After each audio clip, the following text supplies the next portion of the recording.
Ya Allah, auzi'ni, curahkanlah kepadaku untuk aku dapat mensyukuri nikmat-Mu yang telah Engkau anugerahkan kepadaku.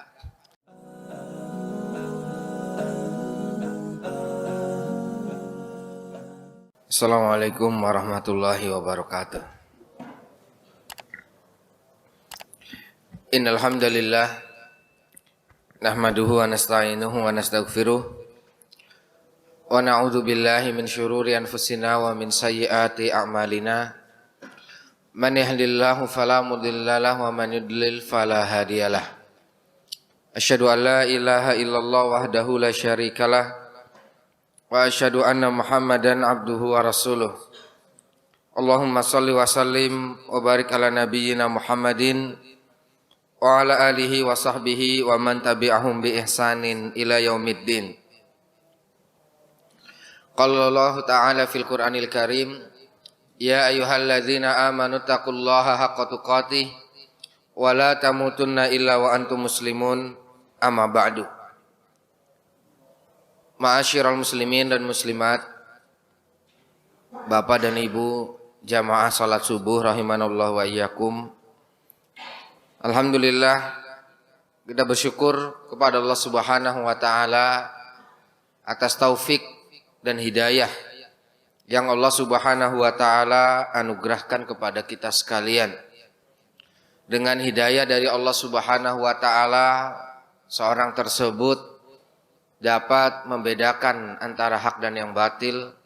Dengan hidayah tersebut, seorang berusaha untuk menunaikan perintah Allah Subhanahu wa taala dan ketaatan kepadanya. Juga dengan hidayah dari Allah Subhanahu wa taala, seorang tersebut berusaha dengan segala upaya untuk berada di atas istiqomah di jalan Allah Subhanahu wa taala.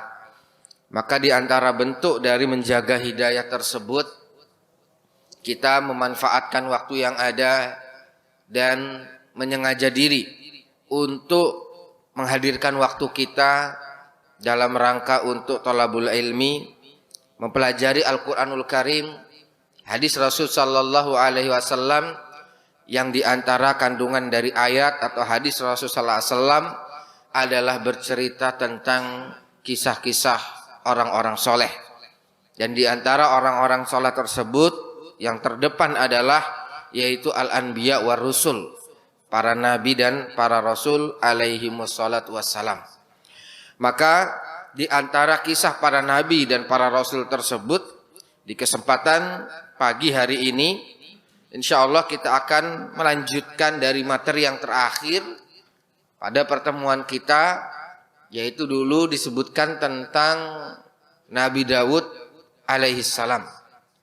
Nah, disebutkan oleh para ulama ya bahwasanya diceritakan Nabi Daud ini memiliki banyak anak, ya memiliki banyak anak dan banyak keturunan. Tapi kemudian dari sekian banyak putra-putra dari Nabi Daud tersebut, satulah yang terpilih untuk mewariskan. Allah Subhanahu wa taala berfirman di dalam surat An-Naml, wa warisa Sulaimanu Daud, dan Nabi Sulaiman mewariskan dari Nabi Daud. Wa qala ya ayuhan nas ulimna mantiqat thair, wahai sekalian manusia, kami diajarkan oleh Allah Subhanahu wa taala untuk dapat memahami bahasa binatang. Ketika Allah Subhanahu wa taala berfirman wa waritha Sulaimanu Daud, Nabi Sulaiman mewariskan Nabi Daud. Disinilah titik awal penjelasan para ulama bahwasanya tadi Nabi Daud memiliki banyak keturunan, dan dari keturunan tersebut yang mewariskan adalah Nabi Sulaiman. Dan pada pertemuan sebelumnya kita jelaskan bahwasanya awalnya Nabi Sulaiman adalah seorang pemuda yang memiliki kegiatan yaitu adalah pandai besi. Kemudian karena ketakwaan dan berusaha untuk mendekatkan diri kepada Allah, maka kemudian ikut dalam peperangan. kemudian setelah itu berhasil ya melenyapkan musuh Allah pada saat itu. Kemudian Allah Subhanahu wa taala angkat Nabi Daud ya menjadi seorang ya raja dan juga seorang nabi. Maka kemudian kerajaan dan kenabian tersebut setelah itu diwariskan kepada Nabi Sulaiman. Nah, ma'asyiral muslimin rahimanallahu wa iyyakum, yang dinamakan dengan Sulaiman, Nabi Sulaiman mewariskan Nabi Daud. Mewariskan apa? Apakah mewariskan harta yang banyak? Atau kemudian yang kedua mewariskan yaitu kenabian? Maka para ulama condong kepada bahwasanya Nabi Sulaiman mewariskan kenabian dari Nabi Daud. Karena sebagaimana disebutkan oleh Rasul sallallahu alaihi wasallam ya, fa innal anbiya lam yuwarithu dinaran wala dirhaman, innama warasul ilma, faman akhadahu faqad akhadha bihazzin wafir. Sesungguhnya para nabi itu tidak mewariskan yang namanya dan tidak mewariskan dan tidak mewarisi yang namanya harta, dirham wala dinar. Ketika Rasulullah SAW wafat, Rasulullah SAW bersabda sebelumnya jauh-jauh hari, ma nahnu ma'syarul anbiya la nurath ma taraknahu shadaqah. Kami para nabi itu tidak mengambil warisan dari orang tua kami. Wa ma taraknahu shadaqah, dan apa yang kami tinggalkan berupa harta setelah peninggal para nabi tersebut adalah terhitung sebagai shadaqah, sedekah. Nah, begitu juga berkaitan dengan nabi-nabi, diantaranya adalah Nabi Sulaiman. Nah, ma'asyiral muslimin rahimanallahu wa iyyakum, bahwasanya Nabi Sulaiman ini diceritakan di dalam Al-Qur'an di banyak tempat. Di antara tempat-tempat yang dominan diceritakan tentang Nabi Sulaiman adalah berada di surat An-Naml, berada di surat Shad, sampai kemudian disebutkan ada sekitar 17 kali Allah Subhanahu wa taala menyebutkan Nabi Sulaiman ini di dalam Al-Qur'an. Kisah-kisahnya di antaranya adalah kisah Nabi Sulaiman bersama burung hudhud. Kemudian Nabi Sulaiman bersama Ratu Saba. Kemudian Nabi Sulaiman bersama kuda-kudanya. Kemudian yaitu diantaranya adalah apa yang Allah Subhanahu wa taala anugerahkan kepada Nabi Sulaiman.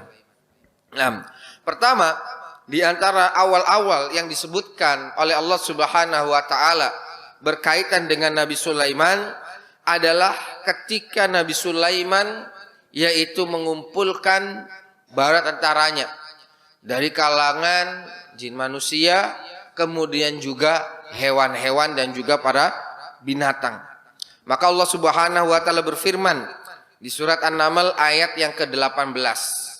Hatta idza atau ala wadin namli qalat namlatun ya ayyuhan namlu udkhulu masakinakum la yahtimannakum Sulaimanu wa junuduhu wa hum la yash'urun. Kata sampai ketika Nabi Sulaiman berjalan bersama kaumnya dan para tentaranya, maka kemudian melewati suatu tempat yang tempat itu adalah menjadi sarang atau lobang dari semut. Ya ayuhan namlu, salah satu ya pimpinan dari semut-semut yang berjalan beriringan tersebut mengatakan, ya ayuhan namlu, wahai sekalian rombongan semut, udkhulu masakinakum, masuklah kalian ke lobang-lobang kalian.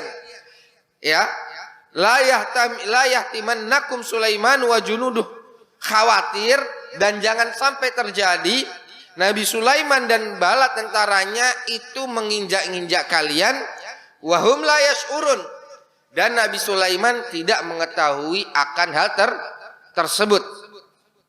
Maka disebutkan di dalam beberapa penjelasan berkaitan dengan hal ini. Pertama, yaitu adalah bagaimana respon salah seorang semut tersebut kepada dan kepedulian kepada sesamanya. Ketika dia telah mengetahui atau menebak atau menduga khawatir ada sesuatu yang terjadi memudaratkan dia dan sejenisnya, yaitu adalah bangsa-bangsa semut. Dia kemudian mengingatkan kepada yang lainnya bentuk kepedulian sesama untuk segera masuk kepada lubang itu. Dikatakan oleh beberapa ahlul ilm, dari sinilah Allah Subhanahu wa taala menginginkan untuk mengajarkan kepada manusia tentang kepedulian terhadap sesama. Melalui apa, Pak? Melalui seekor semut. Kita sebagai makhluk sosial, kita yang tinggal dalam suatu komunitas, suatu kompleks, maka yang namanya kepedulian, yang namanya keamanan itu adalah tanggung jawab bersama. Kalau misalnya potensi adanya gangguan keamanan kemudian ditimbulkan dari salah satu anggota dari hal tersebut, mungkin yang lainnya bisa saling mengingatkan. Satu muncul, kemudian dampaknya bisa merembet kepada yang lain. Maka di sini semut mengingatkan, ya ayuhan namlu udkhulu masakinakum. Kalau seandainya ada sesuatu maslahat, jangan berpikir untuk dirinya sendiri. Gak apa-apa, yang penting saya masuk lubang, yang lainnya apa? Terserah. Mau kemudian diinjak nggak diinjak itu urusan lain. Anam. Ini diantaranya. Kemudian juga yang kedua, dalam hal ini diambil faedah adalah kalau dalam sejenisnya itu peduli, maka begitu juga kepedulian dalam konteks yang lebih intern, yaitu adalah keluarga. Kalau misalnya kakak dengan adik, orang tua dengan anak, kemudian kakek dengan cucu dan seterusnya. Kalau misalnya ada perkara-perkara yang bisa mendatangkan maslahat buat mereka, kemudian menghindarkan mudarat dari mereka, mengingatkan, kamu sebagai kakak ya jangan begitu juga. Ingatkan, ya jangan kemudian mau selamat sendiri aja. Nah, masuk dalam kategori ini adalah mengajak mereka untuk ibadah kepada Allah. Kalau misalnya kita alhamdulillah dianugerahkan hidayah dan taufik keringanan dalam beribadah kepada Allah, menunaikan sholat, kemudian ikut berpuasa, menunaikan zakat, yang harapannya kelak adalah Allah balas itu semua di surga, maka kemudian mari ajak keluarganya yang belum datang ke masjid, yang belum menunaikan sholat, yang belum kemudian menunaikan perintah Allah Subhanahu wa taala, kita seluruhnya ingin kembali lagi bereuni, berkumpul bersama di surga. Maka di antara bentuk kepedulian adalah mengajak mereka dalam ketaatan. Nah, kemudian di antara faedah yang lain, udkhulu masakinakum la yahtimannakum Sulaiman wa junuduh. Khawatir pasukan Nabi Sulaiman dan Nabi Sulaiman itu sendiri menginjak-injak kalian. Kemudian faidahnya Allah Subhanahu wa taala menyebutkan wahum la yash'urun, dan mereka tidak mengetahui. Karena seorang nabi itu tidak akan mungkin menyengaja diri untuk memberikan celaka kepada yang lainnya, baik itu manusia ataupun itu adalah dari bangsa binatang. Tidak akan menyengaja diri. Ketika Nabi Sulaiman tahu di depannya ada rombongan semut, lah sengajalah tanggung. Misalnya seperti itu. Nah, di sini disebutkan bahwasanya yang ketiga apa?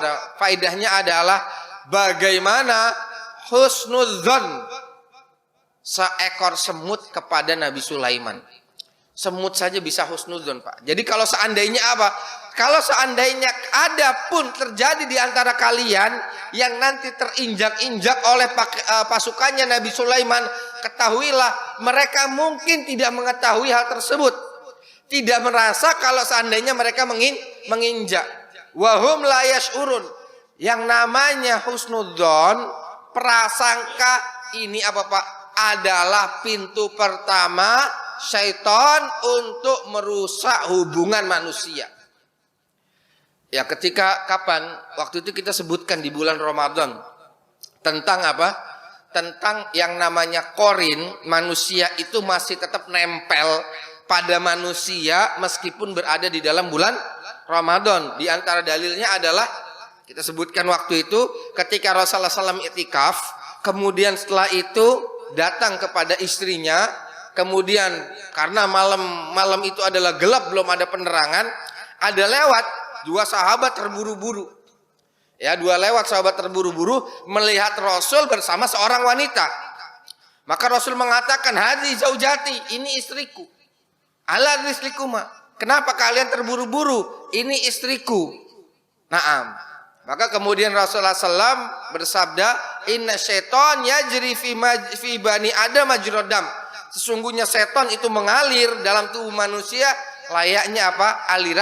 Aliran darah. Dan itu terjadi di bulan-bulan Ramadan, dan itu terjadi di malam i'tikaf.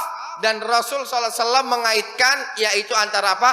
Setan berlari di tubuh manusia, dan dampaknya adalah khawatir bisa membuat suudzon. Nah, ma'asyiral muslimin rahimanallahu wa iyyakum. Nah ini, jadi bahwasanya suudzon, prasangka-prasangka ini adalah di antara perkara pertama yang dapat merusak hubungan. Baik hubungan antara suami dengan istri, antara kakak dengan adik, hubungan kekeluargaan, apalagi kemudian taraf yang lebih dari itu adalah hubungan kemasyarakatan seperti itu. Dan acap kali ya yang namanya komunikasi melalui apa Pak? Ya, handphone, di grup, ya kemudian ada ungkapan seperti ini, ya namanya orang bahwasanya ketika mungkin inginnya menegur dalam maksud yang baik, cuman mungkin penulisannya, tata cara, urutan kata-kata, kalimatnya kurang tepat, kemudian difahami oleh anggota grup yang lain berbeda dan segala macamnya. Nah, sekalian rahimanallahu wa iyyakum, bahwasanya HP ini adalah alat komunikasi. Tapi alat komunikasi sifatnya adalah badal. Oh, badal. Pengganti. Hubungan asal komunikasi itu adalah melalui apa? Naam, face to face, secara tatap muka langsung. Seperti tadi. Mohon maaf, disebutkan ada undangan rapat. Nah, undangan rapat itu adalah, mohon maaf, bahasanya adalah komunikasi secara langsung antara anggota kepengurusan DKM masjid. Meskipun mungkin via HP juga mungkin bisa, melalui grup mungkin juga bisa, akan tapi tidak bisa semaksimal, tidak bisa kemudian adalah seluas ya ketika berbicara secara langsung. Nah, ma'asyiral muslimin rahimanallahu wa iyyakum. Kemudian yang selanjutnya, apa respon dari Nabi Sulaiman? Nah ini makanya kita sebutkan adalah kecerdasan dan kemudian apa? Kebijaksanaan Nabi Sulaiman. Satu, semut itu peduli. Kemudian yang kedua, semut itu mengajarkan untuk husnudzon.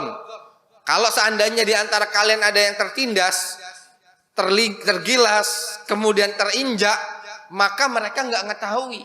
Jangan salahkan Nabi Sulaiman dan pasukannya. Apa kemudian respon Nabi Sulaiman ketika mendengar ucapan dari semut tersebut?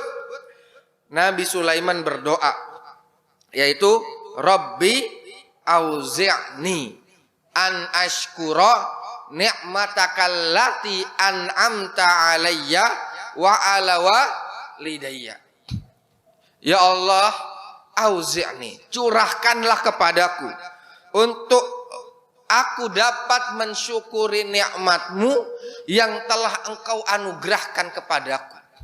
Seekor semut yang kecil, yang dia mungkin memimpin pasukan yang kecil, itu bisa bertindak dan bersikap perhatian kemudian bijak kepada pasukannya.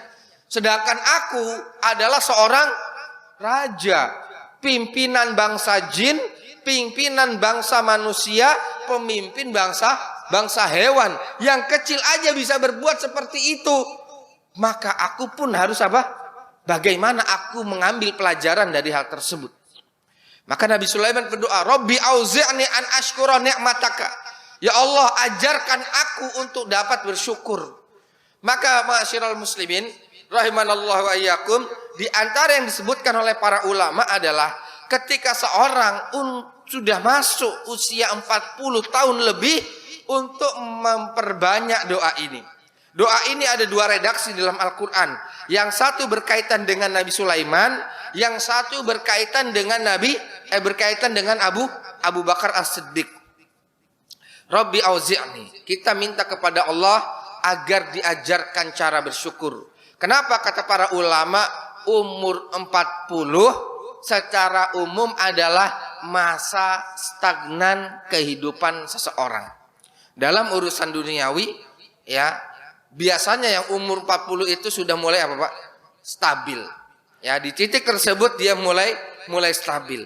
Kalau dia stabil, maka kemudian mungkin tidak terlalu banyak perubahan dalam urusan duniawi setelah usia 40. Kalaupun ada yang begitu melonjak, maka itu adalah karunia dan nikmat dari Allah Subhanahu wa taala. Kemudian yang kedua, apapun yang telah dicapai dalam usia 40 ke atas, setelah itu adalah tinggal perbanyak rasa syukur kepada Allah Subhanahu wa taala. Maka yang dikatakan oleh Allah Subhanahu wa taala bahwasanya hidup itu adalah ujian, baik dan buruk itu adalah ujian. Yang dikhawatirkan adalah kalau tidak memperbanyak dan kemudian terus memperbarui rasa syukur, Allah murka. Allah Subhanahu wa taala berfirman, la in syakartum la azidannakum wa la in kafartum inna azabi lasyadid. Kata para ulama ada istilah yang namanya apa Pak? Istidraj. Dikasih nikmat, diulurin terus. Diulur sampai nanti suatu saat kalau Allah murka, tinggallah ditarik itu. Ya, kalau ibarat orang main layangan tinggal dibedol dah semuanya. Diulur ya terus ngulur. Habis itu tinggal tarik, udah putuslah semuanya. Nah, bahwa sekalian rahimanallahu, kata para ulama, itulah yang dikhawatirkan. Ya, dikhawatirkan kalau orang tersebut tidak memperbarui rasa syukur kepada Allah Subhanahu wa taala. Fir'aun diulur, kerajaannya diulur. Satu titik masuk lautan, tenggelam, selesai.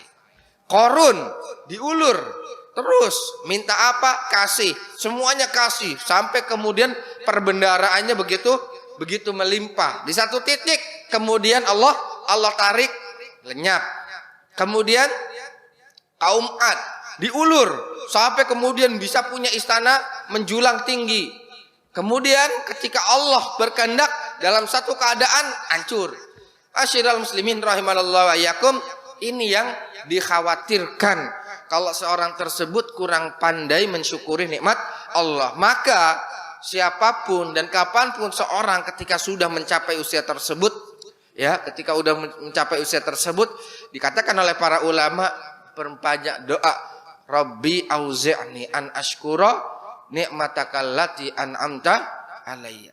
Nah, pernah enggak Pak mendapatkan cerita seorang tersebut, mohon maaf, kita mengambil pelajaran dari kehidupan ya yang ada, mohon maaf, selesai seorang tersebut menyelesaikan masa tugasnya, masa baktinya, ya, kemudian sampai pada satu tahap, satu umur tertentu sudah tidak melanjutkan aktivitas harian bekerjanya, kemudian di rumah yang terjadi setelah itu Pak, mungkin mohon maaf, ada yang kepikiran, ada yang bingung, kemudian sakit dan lain sebagainya. Masa tuanya dihabiskan dalam kondisi yang kurang tidak tergambarkan atau terfikirkan sebelumnya. Maka para ulama menyebutkan untuk mengantisipasi hal-hal tersebut, perbanyak doa kepada Allah, mensyukuri nikmat dari umur berapa? 40. Dan kemudian Rasulullah SAW juga mengajarkan menjelang salam ketika sudah tahiyat, kan ada perlindungan 4 hal Pak ya. Allahumma inni a'udzubika min azabi jahannam wa min adzabil qabr wa min fitnatil mahya wal mamat wa min syarri fitnatil masihid dajjal. Kemudian ada doa yang lain. Allahumma inni a'udzubika minal jubni. Ya Allah, aku berlindung kepadamu dari juban, yaitu juban itu pengecut, rasa takut disebabkan Allah sifat pengecut. Kemudian yang kedua, Allahumma inni a'udzubika min an uradda ila ardhil umr. Ya Allah, aku berlindung kepadamu dari dikembalikan di kondisi ardhalil umr, kondisi yang paling titik nadir terendah dalam kehidupan. Kalau berkaitan dengan kesehatan, kondisinya menjadi apa, Pak? Turun drastis. Kalau berkaitan dari segi ekonomi, kemudian menjadi turun dalam segi kesejahteraan hidup. Kemudian dalam kondisi yaitu adalah ketenangan dan kemudian kenyamanan keluarga, turun menjadi titik nadir, kondisi tersebut menjadi kondisi amat sulit. Rasul mengajarkan doa, Allahumma inni a'udzubika minal jubni wa a'udzubika min an uradda ila ardhalil umr. Ya. Kemudian kata Allah Ta'ala disebutkan dalam Al-Quran, tsumma radadnahu asfala safilin. Kami balikkan mereka ke kondisi sebelumnya. Masa kanak-kanak itu adalah lemah. Kemudian masa muda kuat. Ketika sudah sampai kuat, setelah itu akan ada apa, Pak? Penurunan lagi. Maka dikatakan oleh Ibnu Rundi, ketika beliau menyaksikan bagaimana tumbangnya Asbania, atau sekarang disebut Spanyol, Andalus, kerajaan Islam di mana? Di Spanyol. Beliau menyaksikan dengan kedua mata bagaimana peralihan tumbangnya, kemudian pergeseran nilai norma etika dan seterusnya. Karena tumbangnya apa? Kerajaan tersebut, daulah tersebut. Beliau mengatakan, likulli syai'in idza matamma nuqsan. Segala sesuatu kalau sudah sampai puncaknya, setelah itu tinggal tunggu Bapak berkurangnya. Likulli syai'in idza matamma nuqsan. Kalau sudah nyampe full, mentok, tinggal setelah itu apa? Berkurang. Berkurang dikit demi sedikit. Kekuatan berkurang dikit demi sedikit. Kemudian fisik berkurang demi sedikit.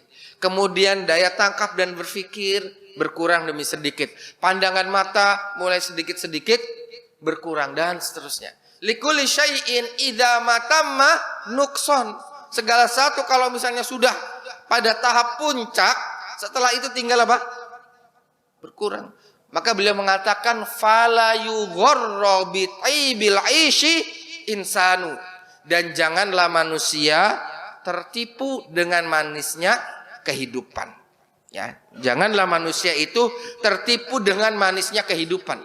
Barang siapa yang di hari-hari ini sedang merasakan nikmat, sedang merasakan bahagia yang tiada tara, barang siapa yang di hari-hari ini seorang tersebut sedang merasakannya itu bergembira yang luar biasa, fala yughar, jangan seorang tersebut tertipu dengan kondisi itu. Kemudian mengekspresikan segala sesuatunya tanpa batas, lupa syukur kepada Allah. Nanti kita akan sebutkan ya faedah dari Nabi Sulaiman bersama para kuda-kudanya. Lupa ekspresi segala sesuatu, senang segala sesuatu, lupa sholat, lupa ibadah, lupa bersyukur, lupa bersedekah, lupa kepada orang-orang du'afa. Sedangkan orang-orang du'afa ini adalah orang-orang yang doanya cepat diijabah oleh Allah karena ikhlasnya mereka, karena doa mereka, karena ibadah mereka. Nah, maka kemudian beliau katakan apa? Fala yughurra bi bil aishi insanu. Hiyal umuru kama syahadtaha dualun. Itulah perkara-perkara yang disaksikan oleh manusia berputar. Faman sarrahu yaumun sa'athu azmanu. Barang siapa yang di suatu masa dia bahagia, tinggal tunggu suatu masa yang lain, mungkin dia akan menjadi apa? Duka atau sedih. Atau kebalikan, yang hari-hari ini sedang ditimpa kondisi sulit, susah, gelisah, kesedihan dan seterusnya, hibur diri dengan sabaran. Hari-hari itu dual, berputar. Ini tidak akan abadi. Suatu saat juga akan apa? Akan datang kebahagiaan, suatu masa yang seorang itu akan melebarkan yaitu senyumnya. Ma'asyiral muslimin rahimanallahu wa iyyakum. Ini yaitu adalah kecerdasan Nabi Sulaiman, melihat kepedulian melihat kepedulian semut kepada sesama, kemudian bagaimana dia menutup pintu suudzon dengan berhusnudzon. Maka kita mengambil pelajaran, kalau semut itu bisa seperti itu, maka bagaimana dengan diriku? Itu kata maksud dari Nabi Sulaiman. Maka Nabi Sulaiman berdoa, Rabbi auzi'ni an ashkura ni'mataka allati an'amta alayya, yang engkau anugerahkan kepadaku ya Allah, wa ala walidayya, dan juga kepada kedua orang tuaku. Yaitu siapa? Nabi Daud, karena Nabi Daud adalah raja. Nah, kemudian dalam hadis yang lain Rasulullah sallallahu alaihi wasallam, dalam riwayat yang lain Rasulullah sallallahu pernah menyebutkan, kharaja nabiyyun minal anbiya, ada seorang nabi di kalangan nabi-nabi Allah yang mereka itu keluar untuk minta istisqa. Istisqa apa Pak? Doa minta hujan. Tiba-tiba ketika mereka sudah mengeluarkan manusia untuk bersiap sholat istisqa, faizahum binamlatin, tiba-tiba ada satu ekor semut, rafi'atun ihda qawaimiha, yang mengangkat salah satu kakinya. Ya, jadi semut itu ya kemudian keluar ikut istisqa juga, kemudian berdoa. Cara ngangkat tangannya gimana Pak? Ngangkat salah satu kakinya. Kemudian yad'ullah tastaski, kemudian dia berdoa kepada Allah Subhanahu wa taala agar Allah menurunkan hujan. Nah, Nabi ini ngelihat. Nabi ini belum istisqa, belum sholat, ngelihat ada seekor semut, kemudian apa? Keluar minta istisqa juga, kemudian berdoa kepada Allah dengan mengangkat salah satu kakinya. Nabi tersebut mengatakan kepada kaumnya yang keluar mau sholat istisqa, irji'u, pulang, nggak jadi istisqa. Loh, kenapa? Pulang, udah nggak jadi sholat istisqa. Kenapa? Faqad kufitum, sudah cukup. Bidu'ai hadhihi namlah, dengan doa satu ekor semut ini. Nah, ma'asyiral muslimin rahimanallahu wa iyyakum, maka jangan remehkan untuk tetap berbuat baik kepada binatang. Ada yang punya apa Pak? Kucing. Ada yang punya apa? Burung. Ada yang punya peliharaan ini itu dan lain sebagainya. Kita nggak tahu bahwasanya nanti dari amal soleh yang mana yang paling bisa kita harapkan. Ada orang selamat dari neraka, penyebabnya adalah ketika memberikan minum kepada seekor guguk, ya, seekor guguk ya, ketika turun. Kemudian juga ada yang kemudian diselamatkan karena seekor kucing. Bahkan juga ada yang masuk neraka karena faktor seekor kucing yang disiksa dan seterusnya. Intinya dalam berbuat cobalah ikhlas, ya, cobalah tulus. Kita bisa tulus kalau kemana Pak? Kalau ke hewan kita bisa tulus. Ngasih apa Pak? Ngasih makan, tulus. Maka ketika kita berbuat baik kepada manusia, diharapkan juga demikian. Nah, ini doa seekor apa? Seekor namlah, seekor semut didengar, diijabah oleh Allah Subhanahu wa taala, kemudian tidak jadi sholat istisqa. Nah, ini disebutkan oleh beberapa para ulama yang dimaksud Nabi itu adalah Nabi Sulaiman. Kemudian di sisi yang lain, yaitu ketika Allah Subhanahu wa taala berfirman di surat An-Naml ayat yang ke-21. Ketika sudah mengumpulkan pasukan, fatafaqqadat thair, maka kemudian Nabi Sulaiman memeriksa pasukannya. Ternyata yang enggak ada siapa Pak? Burung hudhud. La ara hudhud amkana minal ghaibin. Saya enggak ngelihat nih burung hudhud. Kemana burung hudhud? Atau burung hudhud memang tidak hadir. La u'adzibannahu adzaban syadida. Saya akan siksa dengan sangat, au la adbannahu, atau akan disembelih, au la yatiyanni bisultanim mubin, atau burung hudhud harus datang menjelaskan kepadaku apa alasan nggak hadirnya, apa uzurnya sehingga enggak ikut hadir. Dari poin ini disebutkan satu, perhatian Nabi Sulaiman kepada pasukannya. Ya, perhatian Nabi Sulaiman kepada pasukan diperiksa satu-satu. Makanya di antara faidah Nabi Muhammad SAW ketika sholat setelah salam nengok ke belakang gimana Pak? Tafaqqat, memeriksa jamaah. Siapa yang tidak hadir? Ada nggak jamaah yang biasa hadir kok tiba-tiba nggak ada dalam waktu yang lama? Kalau nggak ada dalam waktu yang lama, mungkin dicari kabar beritanya kenapa dan bagaimana seperti itu. Tafaqqat, yaitu adalah dicari, dipastikan. Nah, sekalian rahimanallahum, ini juga lagi bahwasanya Nabi Sulaiman mengajarkan kepada kita untuk kepedulian. Nah, begitu juga mohon maaf Bapak dan Ibu sekalian berkaitan dengan pendidikan di rumah. Ketika telah tiba waktu malam, sudah jamnya semua orang anggota keluarga berkumpul. Kemudian dipastikan siapa nih yang belum pulang, kemana anak ini, di mana anak ini berada, sama siapa, sedang apa dan seterusnya. Naam, mereka sudah besar, naam, mereka sudah mandiri. Cuman mohon maaf, bukan berarti ketika mereka sudah besar, mereka sudah mandiri, kemudian apa? Sudahlah, yang penting kunci nggak di pintu, yang penting pintu nggak dikunci, atau yang penting dia megang kunci. Nanti juga kalau sudah malam juga pulang sendiri. Nah, baiknya adalah tafaqqat, yaitu dicari dan seterusnya. Itu adalah diantara bentuk pendidikannya siapa? Ummu Sulaim terhadap Anas bin Malik. Ketika Anas bin Malik pulang telat, ditanya, ya Anas, lima ta'akhorta, kenapa kamu pulang telat? Anas, kenapa engkau pulang telat? Kemudian kata Anas bin Malik, amaroni Rasulullah SAW bi amrin, Rasul memerintahkanku untuk suatu perkara. Mahua, apa itu? Innahu sirrul Rasul, nggak boleh, itu rahasia Rasul.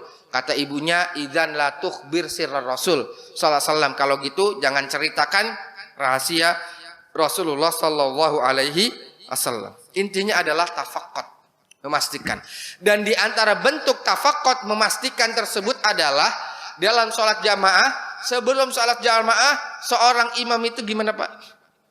Menghadap ke makmum, memastikan ya kalau memang kondisinya sudah bisa untuk merapatkan shaf barisan dalam sholat, maka menghadap. Kemudian setelah itu gimana? Memastikan apakah seluruh shaf itu sudah rapi, apakah seluruh shaf itu sudah rapat, apakah seluruh shaf itu memang sudah sudah lurus. Bahkan Rasulullah SAW itu keluar dari tempat pengimamannya, berjalan di antara shaf, mengukur dada-dada, memegang dada-dada seperti ini. Kemudian kalau misalnya nggak rapat, kemudian diluruskan. Dan ini imamus sholah punya hak dalam hal ini. Maka disebutkan oleh Rasulullah SAW, al-mu'adzinu aula bil adzan. Yang namanya mu'adzin itu yang paling berhak untuk azan. Wal imamu auhaq bis sholah. Dan imam itu yang paling punya hak dalam masalah sholat. Dia berhak kapan menunaikan sholat itu ditegakkan. Kalau memang sudah waktunya sholat, sudah berbunyi, sudah sholat, sudah waktunya iqamah, sudah qomat, naam. Setelah itu apa langsung sholat? Imam yang punya hak. Kalau seandainya jamaahnya belum rapi, mau ditunda semenit, 2 menit, itu terserah imam. Imam sholat punya hak atas itu. Siapa yang memberikan hak itu? Rasul Sallallahu Alaihi Wasallam. Siapa yang memberikan wewenang itu? Itu adalah Rasul Sallallahu Alaihi Wasallam. Oleh sebab itu di dalam fikih ada pembahasan yang namanya mas'uliyat imamatus sholah, tanggung jawab para pemimpin sholat. Nah ini antara dua hal ini harus matching antara imam dan makmum. Bagaimana imam mengetahui bagaimana tanggung jawabnya, dan yang kedua makmum gak tersinggung. Kalau nanti dikatakan, duh kelamaan, udahlah begini aja dan segala macam, Pak cepetan Pak segala macam. Bagaimana makmum itu gak tersinggung? Kalau nanti misalnya digeser, Pak tolong dirapetin, Pak tolong yang di belakang maju sedikit, di pojok masih ada tempat, atau seperti itu. dan lain-lain sebagainya. Bagaimana makmum itu tidak apa Pak? Tidak tersinggung dalam hal yang seperti ini. Makanya Rasulullah SAW dalam kondisi demikian balik badan ke sana, memeriksa, kemudian mengatakan sawwu sufufakum fa inna tasfiyata sufuf min tamamis shalah. Dalam riwayat yang lain ada hadzu bainal manaqibi wal aqdam, luruskan antara pundak dengan kaki, walinu bi aidi ikhwanikum, yaitu adalah lembut kalau untuk menarik tangan temannya yang lain, mengajak, menggeser dan seterusnya. Bahkan disebutkan dalam satu redaksi ada sekitar hampir 18 redaksi datang dari Rasulullah SAW berkaitan dengan hal tersebut. Jadi kalau misalnya imam itu mau panjang, lurus, rapatkan barisan. Kemudian habis itu adalah jangan disisakan celah. Kemudian adalah lembut. Kemudian adalah yaitu perhatikan kanan kiri dan seterusnya. Pokoknya panjang sekali dia mau ngomong. Apakah itu boleh? Boleh saja. Jadi ketika qomat nggak langsung juga harus takbiratul ihram. Dipastikan dulu barisannya. Karena kata para ulama, barisan dalam sholat itu lahu ibrah. Ada ibrah. Di antara ibrahnya adalah yaitu merasa satu visi dan misi. Ya, barisan sholat ini adalah gambaran tentang apa Pak? Kekuatan. Kita pernah ngelihat bagaimana pasukan baris berbaris, apa Pak? Pasukan baris berbaris, angkatan bersenjata dari berbagai macam negara. Itu menunjukkan apa? Akan kesolidan, akan kekuatan, akan satu cara pandang visi dan misi. Kalau dalam baris berbaris saja sudah apa? Nggak kompak, nggak kuat, nggak sama. Potensinya perkara yang lain kesononya juga apa? Demikian. Dan Rasul SAW menginginkan memulai itu di dalam sholat dalam apa Pak? Dalam baris berbaris. Tafaqqat, yaitu apa? Nabi Sulaiman memeriksa, memastikan. Loh ternyata malila arahudud, aku tidak apa Pak? Melihat burung hudhud. Faedahnya di sini kalau dalam apa Pak? Ilmu pendidikan, psikologi adalah apa? Begitu juga dalam, mohon maaf Pak ya, dalam ilmu bisnis apa Pak? Namanya menghafal nama. Akan menghafal nama. Kita di sekolah, di pendidikan, di antara bentuk usaha agar murid itu dekat kepada guru adalah hafalkan nama-nama seperti itu. Nabi Sulaiman pasukannya banyak, manusia, jin, hewan, binatang. Tapi kemudian Nabi Hud paham, yang nggak hadir namanya siapa? Hud. Yang hadir namanya siapa? Nah, kita sebagai jamaah masjid berusaha untuk menghafalkan bagaimana Pak? Nama jamaah. Oh, Bapak ini yang mana? Mungkin kita tahunya Bapak. Sering kali kita ditanya gini, oh iya, mungkin kalau ngelihat mukanya hafal gitu.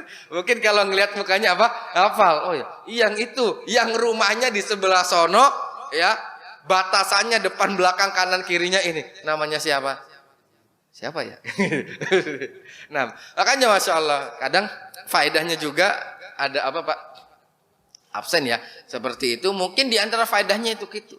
Mengukur berapa jumlah, kemudian setelah itu adalah menghafalkan nama. Oh ini Bapak ini, oh Bapak ini namanya ini, tinggalnya di sini. Kalau suatu saat mungkin nggak hadir sholat atau sakit, tafaqqat setelah diperiksa tadi, mungkin suatu saat apa bisa dikunjungi dan seterusnya. Nah, maksudnya ini ibrah banyak sekali. La arahudhud, aku tidak melihat burung hudhud. Nah, hafalkan apa? Nama. Begitu juga HP. Kan apa Pak? Saya ikut pelatihan. Dikirimin apa Pak? Dikirimin link, ya dikirimin undangan ikut pelatihan ini itu. Pesan dari apa Pak? Namanya humasnya atau itu pesannya satu Pak. Tolong di save Pak ya gitu. Karena kalau di save, saya nge-save nomor dia nge-save nomor saya, iklan semua yang ada di mana Pak? Iklan yang ada di status dia, WA dia akan terbaca oleh saya. Itu bagian apa Pak? Dari promosi, pemasaran dan lain sebagainya. Asal awalnya adalah pintu masuknya dari mana? Nama. Ya, faedahnya adalah dalam mereka ya begitu gencar dalam apa? Mempromosikan ya merek ini dan segala macamnya. Untuk kepentingan masing-masing tujuannya. Nah, kita ini sekarang sedang mempromosikan apa, Pak? Agama Allah. Sedang mempromosikan adalah syariat Allah. Sedang mempromosikan amanah dari Allah, yaitu adalah masjid. Maka kita berusaha untuk ikut serta memasarkan proyek apa, Pak? Amal soleh ini. Karena Allah Subhanahu wa taala sering mengibaratkan amal soleh ini sebagai apa, Pak? Tijarah. Ya ayyuhalladzina amanu hal adullukum ala tijaratin tunjikum min adzabin alim. Wahai orang-orang beriman, mau enggak aku tunjukkan kepada kalian proyek nih perdagangan. Apa keuntungannya? Keuntungannya adalah tunjikum min adzabin alim, yaitu adalah kalian dapat tiket. Tiket apa, Pak? Tiket bebas neraka. Seperti itu. Masya Allah. Ya mungkin kita bukan bagian dari pengurus. Tapi masjid ini punya program. Bagaimana program di masjid ini bisa apa, Pak? Ya kemudian bisa disebarkan. Ya program banyak, kajian, program santunan, kemudian program apa, Pak? Nanti ada program Idul Adha, menyembelih dan lain sebagainya. Kadangkala mungkin ya di beberapa tempat yang nyumbang di suatu masjid berkaitan dengan hewan kurban, enggak selamanya penduduk situ kan. Enggak selamanya penduduk situ, mungkin ada anaknya. Mungkin ada anaknya yang di luar negeri ingin apa? Ingin kurban di sini, atau mungkin ada temennya yang di luar negeri yang ingin berkurban, nitip dong kurban di situ. Karena saya yakin kamu adalah orang yang amanah yang seperti itu. Kadang banyak kita saksikan seperti itu.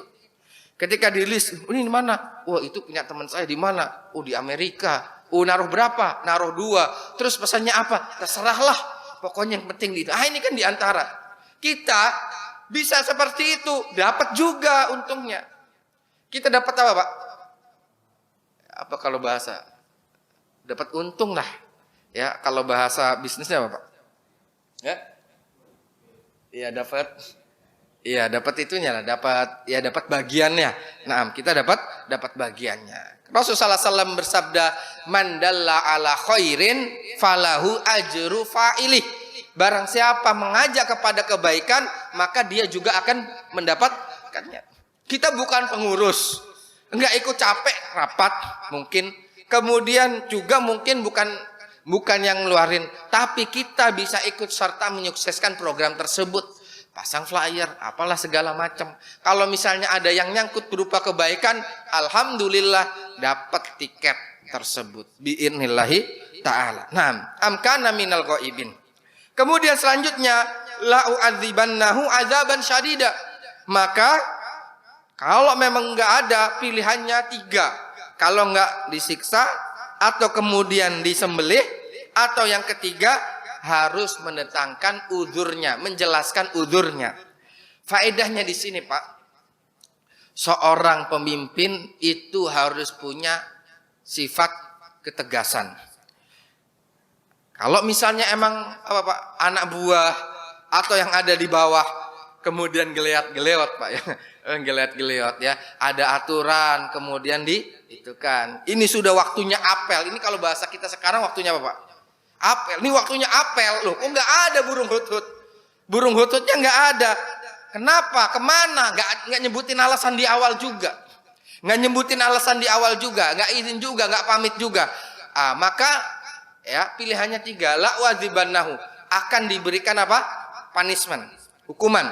Atau yang kemudian yang kedua, yaitu disembelih, atau nanti di akhir kalau nggak bisa memberikan uzur di awal, setidaknya nanti menjelaskan perkara uzurnya di akhir. Inilah yang dimaksud dengan kebijaksanaan. Jadi bijaksana, nggak kaku-kaku amat dan juga nggak tangan besi juga. Nabi siapa? Nabi Sulaiman ketika menjadi seorang raja. Pilihan. Nah, layatiyanni bisultanim mubin. Kemudian selanjutnya adalah fama kasa ghairi ba'id. Kemudian nggak lama setelah itu, kemudian Nabi burung hudhud mengatakan kepada Nabi Sulaiman, ahattu bima lam tuhit bihi. Wahai Nabi Sulaiman, aku datang membawa saya uzur. Apa uzurku? Saya tadi berkelana, muter, kemudian apa? Ada suatu pemandangan yang pemandangan itu menjadikan suatu pemikiran. Dan aku datang kepadamu dengan suatu ilmu yang engkau tidak tahu. Faedahnya adalah dari sini bagaimana seorang naja, seorang nabi ilmunya terluput dari siapa? Burung hudhud. Burung hudhud punya ilmu yang ilmu itu nggak dimiliki oleh siapa, Pak? Nabi Sulaiman, bahkan seorang raja dan nabi. Faedahnya apa, Pak? Mungkin dalam suatu komunitas keluarga, dalam suatu komunitas yaitu kemasyarakatan, ya, atau dalam suatu komunitas masjid, mungkin ada barangkali anggota punya usul bagus. Yang usul ini adalah usul brilian yang mungkin sebelumnya nggak tergambarkan, terpikirkan oleh atasan seperti itu. Ilmu berkaitan dengan ilmu. Burung hudhud punya ilmu yang nggak dimiliki oleh siapa, Pak?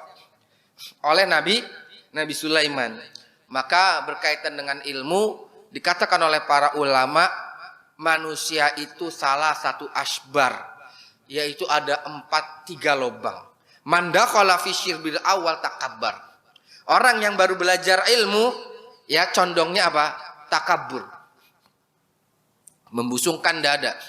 Menganggap orang yang lain adalah nggak ada apa-apanya. Kemudian yang kedua, tawadhu, yaitu tawadu. Mulai merunduk seperti apa? Seperti padi. Semakin berisi semakin merunduk seperti itu. Tapi kalau para ulama itu bukan permisalan yang paling tinggi. Makin meringgi, makin merunduk itu levelnya baru pertengahan. Tawadhu. Yang level ketiga adalah qala la a'lamu syai'a. Dia akan mengatakan apa? Saya ini nggak ada apa-apanya kok.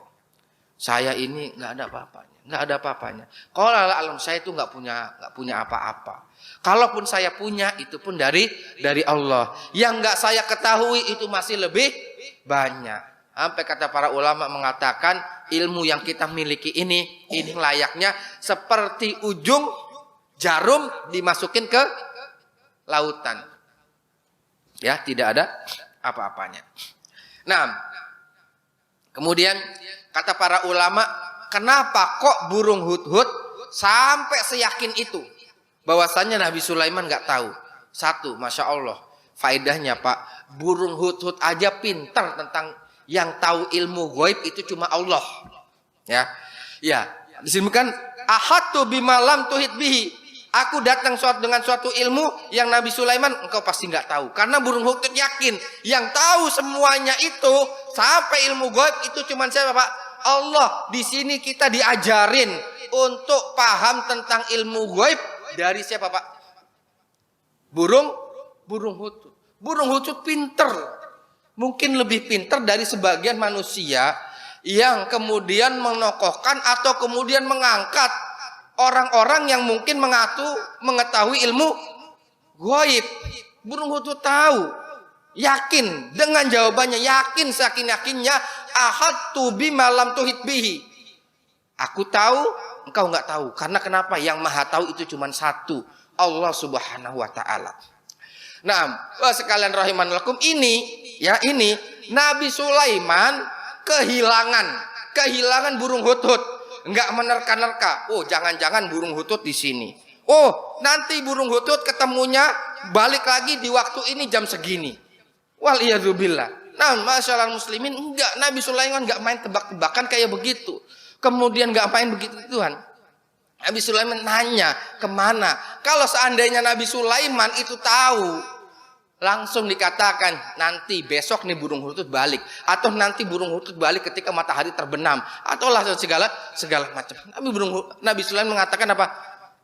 Kemana dia? Kalau dia balik harus menjelaskan alasannya. Nah, sekalian rahimanallahu, kenapa ini masalah ghaib, masalah tinggi, masalah keyakinan, masalah akidah, masalah kaitannya dengan ilmu Allah. Wa indahu mafatihul ghaib, dan di sisi Allah lah kunci-kunci pintu ilmu ghaib. Barang siapa kemudian dia merasa ngaku-ngaku punya rahasia ilmu ghaib, itu sudah lancang kepada Allah. Orang yang punya perusahaan, kemudian ada suatu problem di suatu perusahaan, kemudian tiba-tiba karyawannya ngomong, saya tahu kok kenapa perusahaan mengeluarkan kebijakan begini, saya tahu kok kenapa perusahaan itu begini-begini, kenapa? Menurut tebakan saya itu begini. Lah itu kalau ketahuan sama atasannya gimana Pak? Dipanggil, ente kok main tebak-tebakan perusahaan atas nama perusahaan. Yang perusahaan nggak mengeluarkan apa? Nggak mengeluarkan aturan, nggak mengeluarkan penjelasan, nggak mengeluarkan suatu statement yang yang pasti. Itu kok kenapa bisa apa? Mengatasnamakan. Ya bos bisa marah. Itu dalam urusan taraf manusia, apalagi urusan Allah, mengatasnamakan apa? Allah. Kalau Allah murka, waliyadzubillah. Masyaallah muslimin rahimanallahu wa iyyakum. Kemudian setelah itu Nabi Hudhud mengatakan, wajituka bisabain binabain yakin. Aku datang kepadaku dari negeri Saba, yaitu ada di Yaman. Kemudian Nabi Sulaiman itu ada di Palestina. Ya, Nabi Sulaiman ada di Palestina, Saba ini ada di Yaman. Itulah pengembaraan burung hudhud. Nah, apa yang dibara oleh burung hudhud tersebut dan apa kejadiannya dan apa cerita selanjutnya, insya Allah akan kita lanjutkan pada pertemuan yang akan datang biidnillahi ta'ala. Jadi ini beberapa hal, karena poin kita adalah berkaitan dengan apa Pak? Kecerdasan dan kebijaksanaan Nabi Sulaiman. Kecerdasan tadi, Nabi Sulaiman cerdas dalam menangkap situasi, kemudian dia bersyukur atas nikmat Allah ketika dia membaca bagaimana kepedulian seekor semut. Dan bijaksananya Nabi Sulaiman adalah ketika kapan? Ketika ada salah satu di antara anggotanya tidak hadir di dalam pertemuan dan apel tersebut, kemudian memberikan uzur, tapi harus, yaitu adalah menjelaskan alasannya. Tegasnya ada, kemudian yaitu tidak juga tangan besi. Itu adalah di antara bentuk model kepemimpinan yang dilakukan oleh Nabi Sulaiman alaihi salam. Naam, Allahu taala a'lam bissawab. Barakallahu fikum wa jazakumullahu khairan kepada Bapak dan Ibu jamaah salat subuh jamaah Masjid Al-Ikhlas. Mudah-mudahan Allah Subhanahu wa taala senantiasa memberikan taufik dan hidayah kepada sekalian. Bahwasanya intinya adalah seringkali Allah Subhanahu wa taala saking menginginkan dari kita untuk ketaatan kepadanya, Allah memberikan permisalan-permisalan atau logika-logika berpikir yang mungkin kita tidak tergambarkan sebelumnya. Yang mana hal tersebut akan kita ketahui kita satu mempelajari Al-Qur'an tersebut. Ya, di antaranya adalah ayat-ayat ini tadi. Kita sejauh ini hanya mempelajari potongan dari ayat Al-Qur'an, belum mempelajari tafsirnya yang sangat mendalam dari satu demi satu. Oleh sebab itu, tidaklah kita terkaget dengan metode belajarnya sahabat itu 5 ayat.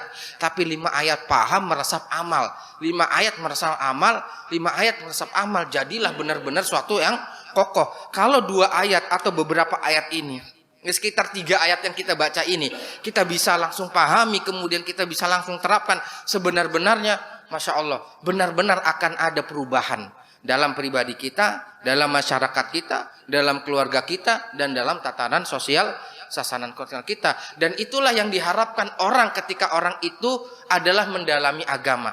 Ada sebentuk perubahan dalam hidup, gaya hidup, tatanan sosial, dan juga adalah kebersamaan dan antar sesama manusia, dan yang paling utama adalah bagaimana beribadah kepada Allah Subhanahu wa taala. Mudah-mudahan Allah Subhanahu wa taala berikan keistiqomahan dalam hal ini, dan mudah-mudahan Allah menghitung amal ini sebagai amal soleh, dan mudah-mudahan Allah Subhanahu wa taala menerima segala yang kita lakukan berupa kebaikan ini. Amin ya rabbal alamin. Wassalamualaikum Muhammadin wa ala alihi wa sahbihi wasallam. Subhanakallahumma bihamdika asyhadu alla ilaha illa anta astaghfiruka wa atubu ilaik. Wassalamualaikum warahmatullahi wabarakatuh.